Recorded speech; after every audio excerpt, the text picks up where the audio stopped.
देखो हम पढ़ रहे हैं, कोई दिक्कत नहीं है, जैसे होगा पूरा रिलैक्स में। हम पढ़ रहे हैं सब्जेक्ट वर्ब और एग्रीमेंट।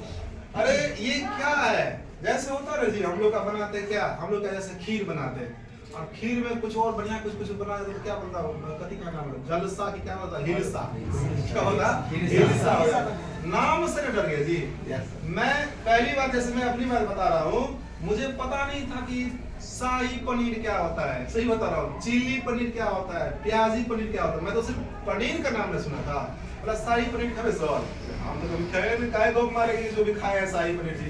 जब होटल में शख्स बोले शाही पनीर लेके आओ, लेके आया, अच्छा ये है शाही पनीर। ऐसे होटल में जा के मैंने अपना शौक पूरा किया। अब आते हैं, बात दिखाते हैं। इसी तरह अंग्रेजी का एक चैप्टर का नाम है, ये नाम में तो कोई कुछ नहीं रखा है, नाम पढ़ लिए, उस नाम का नाम क्या है, सब्जेक्ट वर्ब एग्रीमेंट। आइए इस पर थोड़ा कुछ चर्चा कर लिया जाए। जब अंग्रेजी के विद्वानों ने, किसके विद्वान ने, अंग्रेजी लंबा चौड़ा अंग्रेजी कहाँ से आया, 600 ईस्वी में हमला किया था, क्या बोलता है, आगे जाके पढ़िएगा सब। चलिए अभी पढ़ा रहे हैं सब्जेक्ट वर्ब एग्रीमेंट, उसका मेन थीम समझिए, मेन थीम। जब अंग्रेजी के विद्वानों ने अंग्रेजी बनाना शुरू किया तो सबसे पहले उसने क्या, खुद बनाया, तो खुद बनाया तो क्या कहलाया, सब्जेक्ट के साथ जो जो जुड़ा वो क्या हो गया। क्या अंग्रेजी में कुछ और था उस समय, क्या था, सब्जेक्ट और दो ही चीज था धरती, मतलब अंग्रेजी में। उसके बाद जैसे जैसे विद्वान आता गया, जैसे जैसे लोग आते गए, वैसे वैसे जुड़ा। और नया विद्वानों ने उसमें क्या जोड़ दिया, नया जोड़ा। इसके बाद अंग्रेजी की कोई फॉर्मूला नहीं होती है, उसके बाद अंग्रेजी की कोई फॉर्मूला नहीं होती है। सब्जेक्ट हो गया, वर्ब हो गया, और ये क्या हो गया, एग्रीमेंट। सब्जेक्ट अभी जुड़ा है 100-150 सालों में, पहले क्या था, सब्जेक्ट और वर्ब। हम समझाने की दृष्टि से बोले आपको, सब्जेक्ट और वर्ब अगर आपने सीखा, क्या आप अंग्रेजी सीखोगे, नहीं सीखोगे। इसलिए मैंने बताया कि ग्रामर की सबसे हीरो चैप्टर है ये, ग्रामर की इससे बड़ा चैप्टर ग्रामर में होता ही नहीं। इसलिए मैंने तन मन धन से उसके रात, तन मन धन से मैंने रात में पढ़ा। कौन है,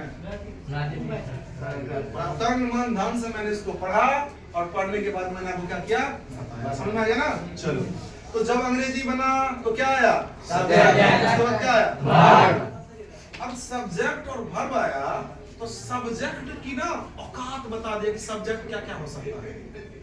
तुरंत वहां पर कहा कि सब्जेक्ट हो सकता है, विद्वानों का तो बड़ी दिमाग होता है, बता कि सब्जेक्ट क्या क्या, बड़ी खबर बता, दुनिया, सूरज, चंद्रमा, आकाश, नील, पतंग की कहां, अगरम बगरम, क्या क्या सब्जेक्ट हो सकता है।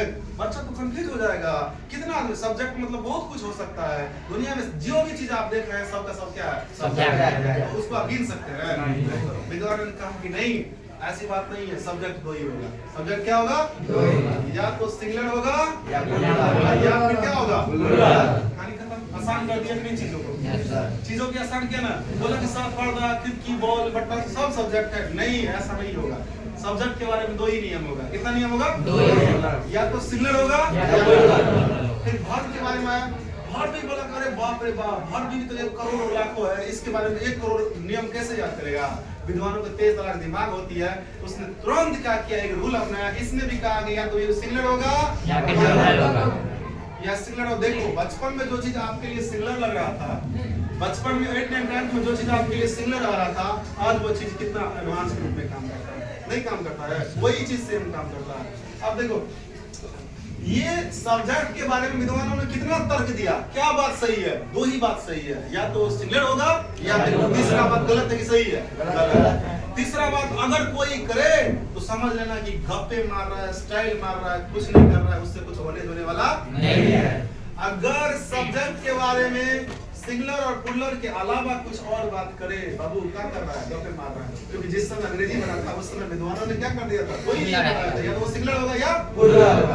और वर्ब के बारे में उन्होंने दो ही बात बताया था, या तो सिंगुलर होगा या प्लूरल। उसके अलावा जो भी एडवांस बात किया गया है ना, वो नए जमाने के विद्वानों ने किया। कौन से जमाने के, क्या क्या बात किया वो भी मैं चर्चा करूंगा।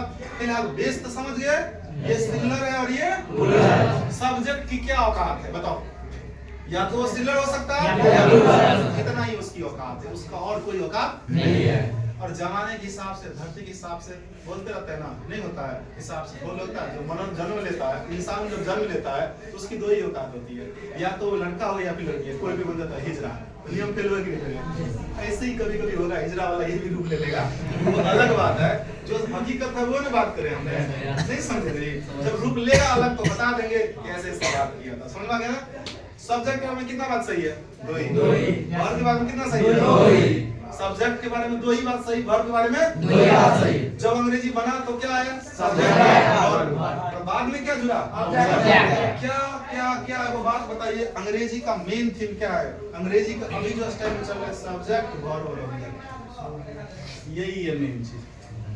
सब्जेक्ट वर्ब और इसी से बड़का बड़का अंग्रेजी की लाइन बनती है, बड़ा बड़ा अंग्रेजी लोग बोलता है इस दिन से। लेकिन ये तीन जब समझता है तब, और जब नहीं समझता है तो ये चीजें इतना हार्ड हो जाती है, इतना हार्ड हो जाती है जिसका कोई जवाब नहीं। मेरे ख्याल से इतना हीरो बना देंगे ना इस चैप्टर में, सब्जेक्ट वर्ब एग्रीमेंट में, इतना डीपली बना देंगे ना, तो लगेगा कि नहीं हाँ कहीं पढ़े तो पढ़े थे, समझ ना? अगर बीए पास हो जाइएगा ना तब भी लगेगा नहीं कोई पढ़ा के गया था तो भाई ठका नहीं। भगवान उसको आत्मा की शांति आत्मा की शांति कैसे होती है? चलिए खत्म कर दीजिए।